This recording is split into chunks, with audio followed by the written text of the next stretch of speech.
My husband walked in on me cheating on him with another man, and his reaction was intense. Consequently, he was sentenced to 7 years in jail, and now my entire family despises me. I've shattered our once happy family, and I can't help but acknowledge that my actions were selfish.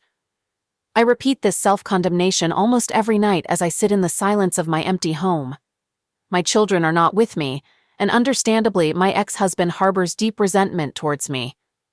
My immediate family is divided, and I've never stopped hating myself for what I did. My selfish act took place in 2015, and I've just turned 39. Reflecting on my past, I realize I didn't fully appreciate my ex-husband. He consistently praised my looks, paid attention to our intimate life, and cared for me, treating me as an equal partner rather than putting me on a pedestal. Our relationship, spanning 20 years, began as high school sweethearts and evolved into a deep, exclusive love. Our bond felt natural and right, earning him admiration from my family. My brother, in particular, revered him for his guidance during tough times. He was a man others relied on in their moments of need, always ready to lend a hand. Throughout our years together, he was a genuinely good person, and we raised 2 determined boys. At the time of this incident, our children were in their teenage years. I had gained weight and felt self-conscious, but my ex always reassured me of my beauty. We rarely argued, but when we did, it usually centered around our sex life, or rather, my lack of interest. The things I declined to do in bed were not due to a lack of desire, but more a matter of not being in the mood, something he understood. When I turned 39, my birthday marked a new phase for me. I had spent a year in the gym, practicing yoga and Pilates, and my efforts had transformed my body from 180 to 135 pounds. This was a significant change for me, as I had always been on the heavier side. My ex-husband had also joined me in the gym, albeit less frequently, and he had managed to shed some weight, going from 260 to 225 pounds, sculpting his physique. Despite my improved appearance, my ex-husband couldn't keep his hands off me. However, for some inexplicable reason, I still wasn't in the mood. He tried everything, taking me out to dinners, dancing, and going on regular walks. He continued to help around the house, and his eyes still held the same love and desire for me after 2 decades together. Any woman would have longed for that kind of attention. But mentally, I remained disinterested. At the time, I attributed my disinterest to early menopause, since we only engaged in intimacy 2 or 3 times a month, and it was usually a quick affair. However, my ex-husband desired more, and no matter how hard he tried, I just couldn't reciprocate his feelings. He suggested couple counseling, but I stubbornly refused. My selfishness began to emerge shortly after my birthday. A new, slightly younger and attractive manager started working in my office and showed interest in me. At first, I dismissed his advances, but our interactions evolved from casual chats to flirting. Even though I showed him my wedding ring, I couldn't resist responding to his flirtations and started sharing personal details about my life. Gradually, he occupied more of my thoughts. In hindsight, I see that this was an emotional affair, something I didn't acknowledge then. My ex-husband began to notice something wasn't right. We ended up having a big argument, which I believe I started. When he tried to kiss me, I accidentally reacted with disgust. But it wasn't really about him. I was caught up thinking about the other man, and this made me feel really turned off by everything that was happening. At least, that's what I kept convincing myself of. A week after that pivotal day, I arranged to meet the new manager at a cafe with the intention of firmly telling him to leave me alone and put an end to this situation. However, before I could utter a single word, he surprised me with a kiss, and my thoughts went blank. That moment marked the beginning of our 6-month affair. During this time, I noticed myself being more open and enthusiastic with this other man, doing things I hadn't with my ex. I was always ready and seemed more interested, maybe due to the excitement of something new. Meanwhile, my intimacy with my ex lessened, and I started to distance myself, criticizing his small habits and even demeaning him. I'm ashamed of how I acted then. It took my brother telling me about my ex's deepening depression and thoughts of leaving for me to realize the gravity of my actions. Right away, I broke off the affair, left my job, and decided to show my husband love and desire, hoping to mend our relationship and be a better wife. Then, the man I had the affair with came to my house, bringing a box of my office items that I had requested to be sent. During our talk, he asked why things ended. I told him I had to concentrate on my marriage and asked him to go. He asked for one more meeting, and sadly, I said yes. We went to the guest room and things got intense, making me lose track of time. Suddenly, my ex walked in. My affair partner pulled back abruptly, hitting the wall with a loud noise. My ex had bloodshot eyes, tears rolling down, and trembling lips showing deep hurt. I was completely disgusted by the situation. When the other man tried to leave, my ex confronted him. The man warned my ex to back off, but my ex couldn't hold back and attacked him. I yelled and begged my ex to stop. In a panic, I tried to intervene by jumping on his back, but ended up getting thrown to the ground. For a while, everything seemed blurry and sounds were muffled. When things became clear again, my ex had subdued my affair partner and was on the phone. I was just staring at the other man's bruised face and teeth on the floor. There was a loud knock, and my ex put the phone on speaker, set it down, and knelt with his hands behind his head. The police burst in and handcuffed him. Soon after, paramedics showed up. I found out he had called 911 himself. At the hospital, the situation got even worse. My dad was silent, looking ashamed, while my brother was furiously yelling at me. He looked heartbroken, asking how I could hurt my ex like that. My mom tried to soothe me, saying things would get better, but this made my dad raise his voice at her. His family was furious. His sisters threatened me, and his parents looked like they wanted me to suffer. I tried to talk to my kids, but they wouldn't respond. My sons wouldn't even look at me. At the same time, the man I had the affair with was badly hurt and needed surgery to fix his face after the fight with my ex. At the hospital, a woman suddenly came into my room and started attacking me. My brother had to pull her off. She was the wife of the man I had the affair with. I didn't know he was married. He never wore a ring or mentioned it. This made me feel even more guilty. Before the trial, my sons stayed with their grandparents on my ex's side, and my daughters stopped talking to me. My ex didn't want to see me either. When I tried to visit him in jail, they wouldn't let me. My brother, who worked at the correctional facility, arranged for my ex to be transferred there so he could watch over him. When I asked my brother to pass a message to my ex, he angrily told me to go to hell. During the trial, seeing my ex for the first time in 3 months, his anger was so intense it hurt more than I could have imagined. He had always looked at me with love, even when we argued, but now it was pure hatred. I had to leave to cry in the bathroom. Time went by, and I had to share the details of my affair in court, in front of everyone. When I told them how long it had been going on, my ex looked devastated, and my dad left the courtroom suddenly. Hearing my ex's testimony, I found out he had planned to surprise me with lunch and a weekend trip to the Catskills. He had a whole romantic weekend planned but walked in on us instead. When the other man told him to move, my ex snapped and attacked him, stopping only when he pushed me away. He called 911 right after, and in court, we heard his painful voice and sobs on the recording as he talked to the operator. It was incredibly sad. The man I was with couldn't speak in court because of his medication, so they showed pictures of his injuries. Seeing them made me feel sick. It was my fault my ex had hurt him so badly, breaking his eye socket, cheekbones, and jaw, with some bone pieces too small to fix. My ex got 7 years for a third-degree felony. My sons protested the sentence, and my daughters and his family's cries of pain are something I still can't forget. The first 3 months were incredibly hard. My affair partner's ex-wife sued me for alienation of affection.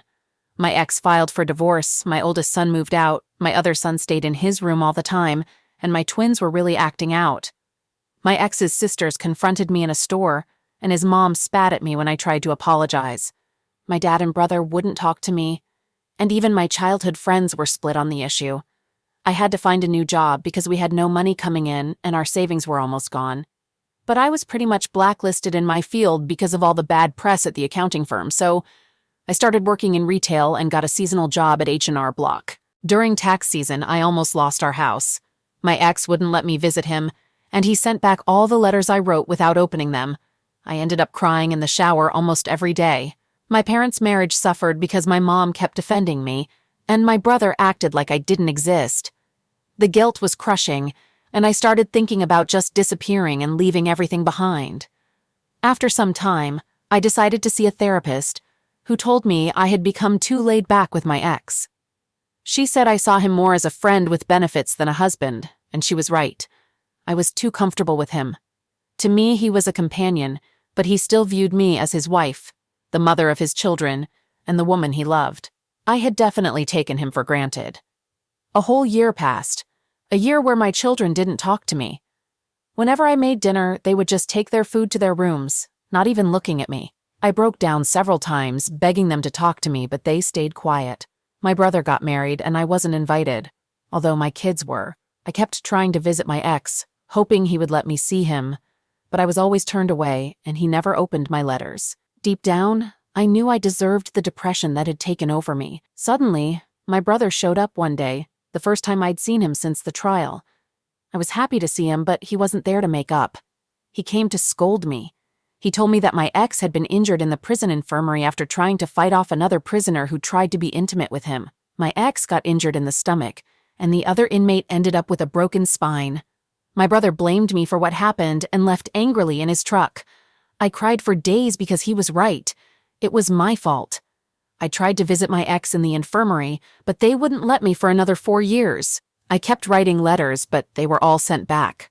Luckily, our kids visited their dad often, and I found out from them that my brother had gotten him into protective custody after the attack. As time went on, my oldest went to the same college and chose the same major as my ex, but he only talked to his siblings and stayed away from me. He didn't come home for the holidays, preferring to go to his grandparents' house. My other son did the same, going to the same college and avoiding me. My twins were hard on me, but visiting their dad regularly seemed to help their mood. When they acted out too much, their uncle would step in to help. Still, my brother and I barely talked. I tried to visit his wife when their first child was born, but they asked me to leave.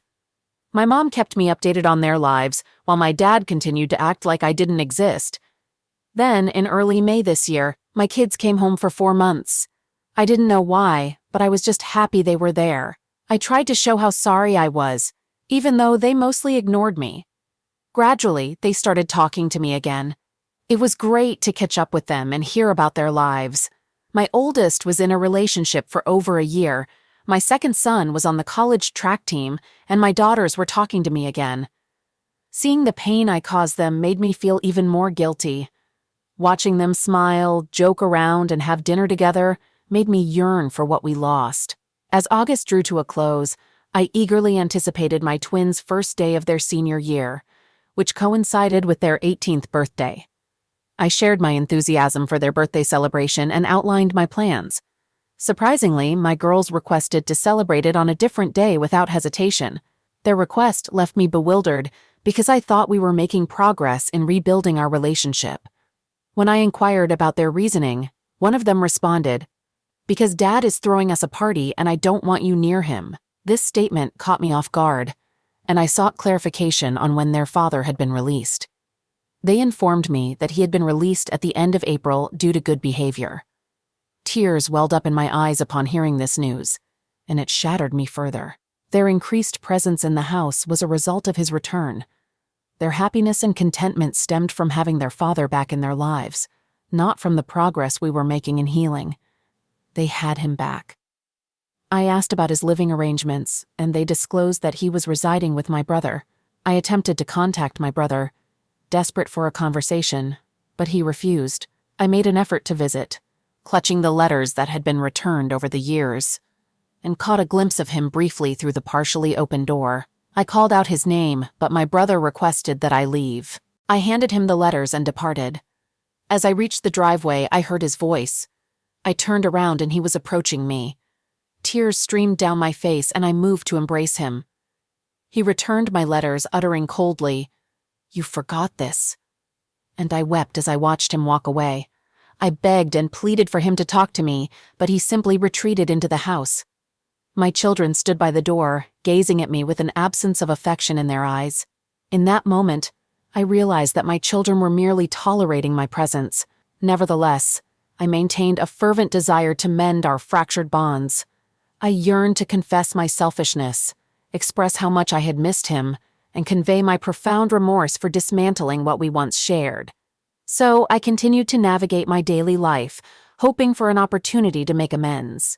I learned from my mother that my affair partner's ex-wife had visited my ex 2 years ago and was still making periodic visits. Honestly, I cared little about that. My sole wish was for him to somehow forgive me, engage in conversation with me, stand by my side, and regard me with the same affection as before. I longed for my children to stand with us, and I harbored a deep yearning to reunite my family, even though I recognized that I didn't deserve it. Even if by some miracle we were to reconcile, it could never be the same. I had acted selfishly, and I wished fervently that I could undo it all. Now let's take a look at the community's perspective. In the first opinion, there's sympathy for my ex-husband, recognizing the emotional misuse and dismissive behavior I inflicted upon him. The advice here emphasizes the importance of seeking support from friends who will hold me accountable for my actions rather than condoning them. It's suggested that therapy is needed. Opinion number 2 suggests that I should stop trying to reconnect with my former family members and those who have distanced themselves from me. The advice is to live my life and move forward. These opinions reveal the complexity and seriousness of the situation, underlining the need for self-reflection and personal growth. It's essential to avoid actions that might come across as harassment. Sometimes it's crucial to recognize when certain situations have reached an irreparable point.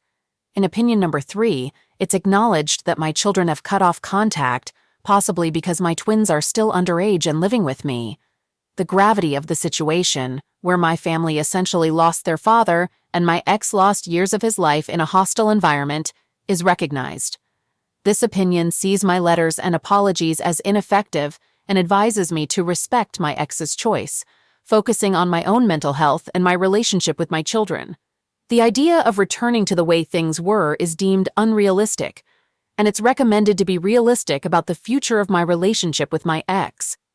In summary, opinion number 3 advises acceptance of the situation, personal growth, and a focus on rebuilding relationships with my children. All right, that was a fun story. Now let's move on to another exciting one. Stay tuned and let's dive in. I, 28-year-old man, recently went through a divorce with my ex-wife, 25-year-old woman, after being married for 2 years. I first met my wife when we were in college. At that time, I was ahead of her in class, and after becoming friends, I graduated, but we kept in touch. Luckily, I quickly found a well-paying job a few months after graduating. During this period, my wife and I grew closer, and I occasionally provided her with financial support to help her with her needs. Even though we weren't officially dating, we became intimate, essentially having a friends-with-benefits relationship. Over time, I developed strong feelings for her, and we eventually started dating officially. While we were dating, our relationship had its fair share of highs and lows. Looking back, I should have seen these challenges as warning signs. However, because I was deeply in love with her, I believed that my positive influence would eventually lead to her changing for the better. I wasn't the type of boyfriend who constantly argued or fought, but my wife often was. She would argue about virtually everything, even over trivial matters that shouldn't have resulted in arguments. She had a defensive personality and struggled to admit when she was wrong, even when it was clear she had made a mistake. Despite these challenges, we continued dating for 2 years, with a few breakups along the way, and eventually we got married. Apart from her defensive nature and difficulty managing her anger, my wife was a good person. She took care of me, met my needs, and looked after our home. Additionally, she excelled in managing finances, which was a skill I lacked. However, in the first year of our marriage, a situation arose that nearly tore our marriage apart. I had a female colleague at work with whom I was close. We would have lunch together, and sometimes I would give her a ride home after work. My wife was not comfortable with this arrangement, despite being familiar with my colleague. No matter how much I tried to explain that there was nothing romantic between my colleague and me, my wife remained unconvinced and disapproved of our interactions. One day after work, I offered to give a few of my colleagues a ride to the bus station, as I often did. A female friend of mine chose to sit in the front with me. Unexpectedly, my wife suddenly emerged from where she had been hiding and physically attacked my female colleague. She caused a chaotic scene at my workplace, and I almost lost my job due to her actions. My wife seriously injured my female colleague, even pulling out her hair. Ultimately, I had to cover all the hospital bills and pleaded with my colleague not to press charges. This incident was one of the most embarrassing moments of my life. When I confronted my wife at home, she showed no remorse. Instead, she claimed she knew I was cheating on her and hurled insults at me. I couldn't fathom where all these accusations were coming from because I had never been unfaithful to her, not even when we were dating. I made a sincere effort to remain faithful, but she would accuse me of infidelity at the slightest opportunity. But the problems didn't end there. She constantly invaded my privacy. I often woke up to find her going through my phone, and if I protested, she would hand me her phone and tell me to go through it as well. For 2 years I endured this, believing that her behavior stemmed from insecurity and a fear of losing me because she loved me so much. Little did I know that she had been steadily cheating on me and deceiving me the entire time. Furthermore, when she handed me her phone, I never actually checked it because I trusted that she had nothing to hide. In reality, she had secrets hidden away. My line of work required occasional travel to meet with clients, and every time I informed my wife about an upcoming trip, it inevitably led to an argument. The primary reason for these fights was her claim that I didn't spend enough time with her, and she disliked my frequent traveling. So, the last time I traveled, this was before I discovered her hypocrisy. I finished my business with a client a day ahead of schedule and decided to return home to surprise my wife, knowing she wasn't pleased about my travels. When I arrived home, the house was quiet, but I noticed a pair of sneakers in my living room that didn't belong to me. As I walked down the corridor, I saw a shirt just outside our bedroom door. The bedroom was slightly ajar, and when I opened it to investigate, I found my wife and my closest college friend in bed together. They were both unclothed and cuddled up, sound asleep and snoring, indicating they had just been intimate. Wow! I was completely shocked and devastated. I couldn't believe that my wife, who had accused me multiple times of cheating when I was innocent, was actually having an affair with my friend. In that moment, I felt a strong urge to confront them, but I realized that doing so would only make things worse. Instead, I took out my phone and discreetly snapped several pictures of them. Then I left the house. While they were still asleep, I shared their pictures in my wife's family WhatsApp group and sent them to our close friends and even the people who knew my college friend. By the time they woke up, almost everyone in our social circle had seen those pictures and sent them angry messages. Shortly after, my wife realized what was happening and called me to ask if I had received any pictures from an unknown number. I told her that I had given her up that evening to collect her things and leave my house. When I said that, she understood it was me, and instead of getting defensive like I expected, she started pleading with me on the phone. She claimed it wasn't what it seemed and couldn't explain how it had happened, but I didn't buy into her excuses. After I shared the pictures with my friends, some of them confessed that they knew about my wife's infidelity. I was stunned that some of my friends had known about my wife and my friend cheating on me, but had never said anything. I was furious and decided to cut them off completely by blocking them. As for my wife, she begged me not to make a decision that would ruin our marriage, despite having already destroyed it with her infidelity. I had grown tired of her and her manipulation, and I didn't hesitate to divorce her. As someone mentioned before, I'd like to emphasize that some women aren't worth the sacrifices men make for them. It's still hard to believe that while I was trying my best to be a good husband to her, my wife had been cheating on me since the first year of our marriage, and I never suspected a thing. She went so far as to paint me as the villain all the time, while she was having an affair right under my nose with my friend. Speaking of him, I cut all ties with him, and as I share this story, I consider him dead to me, along with my friends who watched my wife cheat on me but never said anything. I've made up my mind never to marry again. Marriage isn't worth all the stress and drama, and it's better to be a single and free man than to be married to a manipulative and unfaithful cheater.